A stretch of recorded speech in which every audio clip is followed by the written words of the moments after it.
इयत्ता 6वी इतिहास प्रकरण 4 वैदिक संस्कृती.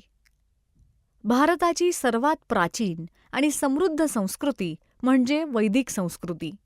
वेद, उपनिषदे, गुरुकुल आणि आश्रमव्यवस्था यांच्या माध्यमातून या संस्कृतीने जगाला ज्ञान, विज्ञान, गणित, योग आणि आयुर्वेद यांचे अमूल्य देणे दिले आहे. वैदिक वाङ्मय 4 वेद. विद म्हणजे जाणणे, त्यापासून वेद ही संज्ञा तयार झाली. अर्थ आहे ज्ञान. वैदिक साहित्य हे भारताच्या प्राचीन काळातील सर्वात महत्त्वाचे ग्रंथ मानले जातात. ऋग्वेद देवतांची स्तवने व स्तोत्रे, अग्नी, इंद्र, वरुण यांची स्तुती, प्राचीनतम वेद. यजुर्वेद यज्ञ, हवन व धार्मिक विधींचे वर्णन, धार्मिक आचार-विचार शिकवतो. सामवेद मंत्रांचे छंदबद्ध गायन, संगीत व स्वरांचा अभ्यास, भारतीय शास्त्रीय संगीताचा पाया. अथर्ववेद जीवनशैली, कृषी, औषधोपचार, आरोग्य व घरगुती उपाय, सामान्य जनांचा वेद. उपनिषदे गुरुजवळ बसून ज्ञान मिळवणे, आत्मा, परमात्मा, ब्रह्म आणि विश्व यांचे तत्वज्ञान सांगणारे ग्रंथ. वैदिक काळातील लोकजीवन. पूर्ववैदिक काळ इसवी सन पूर्व 1500 ते 1000. पशुपालन व शेतीची सुरुवात. गाय ही मुख्य संपत्ती. माहिती ऋग्वेदातून मिळते. उत्तर वैदिक काळ इसवी सन पूर्व 1000 ते 600. गंगेच्या खोऱ्यात स्थलांतर, शेती, व्यापार, हस्तकला यांचा विकास, नगरांचा उदय. वैदिक काळातील कुटुंब हा समाजाचा सर्वात लहान घटक होता.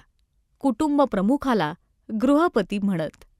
अनेक कुटुंबे मिळून ग्रामवसाहत अर्थात गाव तयार होत असे, तर अनेक गावे मिळून जन म्हणजेच राज्य बनत असे. समाजात ब्राह्मण, क्षत्रिय, वैश्य आणि शूद्र हे 4 वर्ण होते. गुरुकुल शिक्षण पद्धती. वैदिक काळात शिक्षण ही समाजातील अत्यंत महत्त्वाची गोष्ट मानली जात असे. विद्यार्थी गुरुच्या आश्रमात राहून शिकत असत.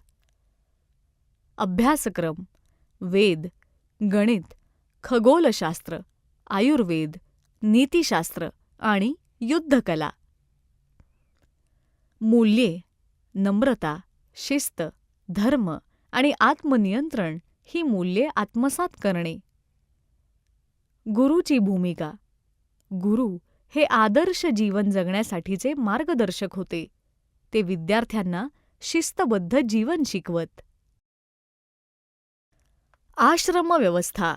जीवनाचे 4 टप्पे. ब्रह्मचर्याश्रम गुरूंच्या देखरेखीखाली शिक्षण, मन लावून अध्ययन करणे.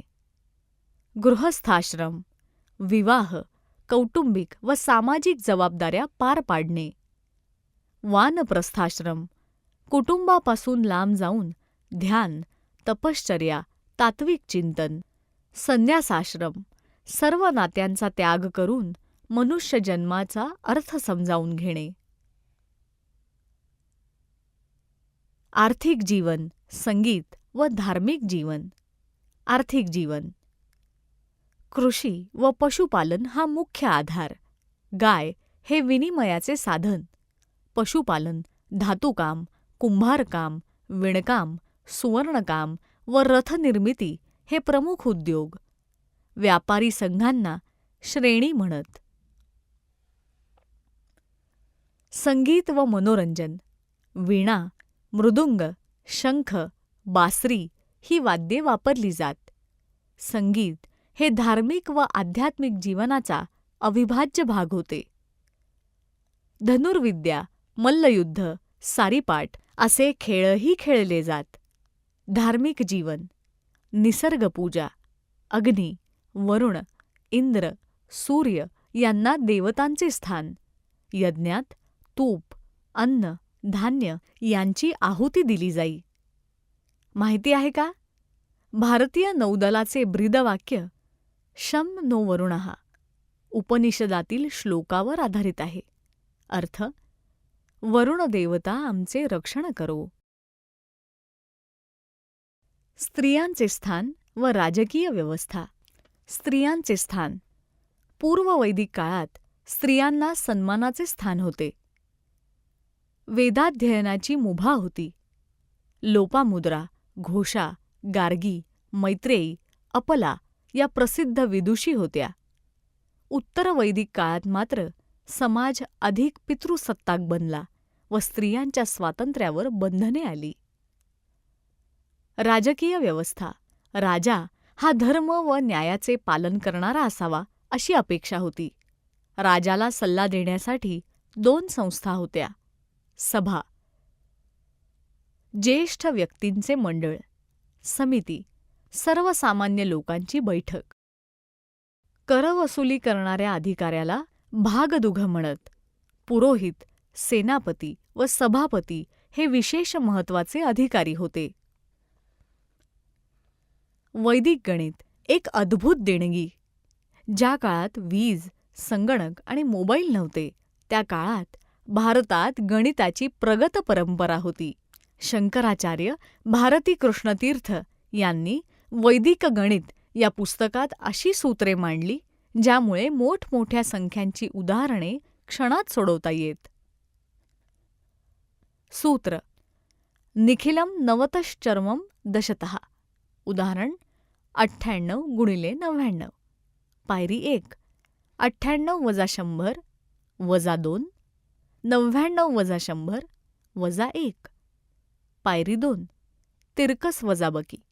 97 कंसात वजा 2 गुणिले वजा 1 बरोबर 2. उत्तर 9702. वैदिक संस्कृतीचा वारसा. वैदिक संस्कृती ही आपल्या भारताची जुनी आणि समृद्ध संस्कृती आहे. गणित, विज्ञान, योग, आयुर्वेद, संगीत या सर्व क्षेत्रात वैदिक ऋषींनी जगाला मार्गदर्शन केले. हा वारसा आजही आपल्या जीवनात जिवंत आहे.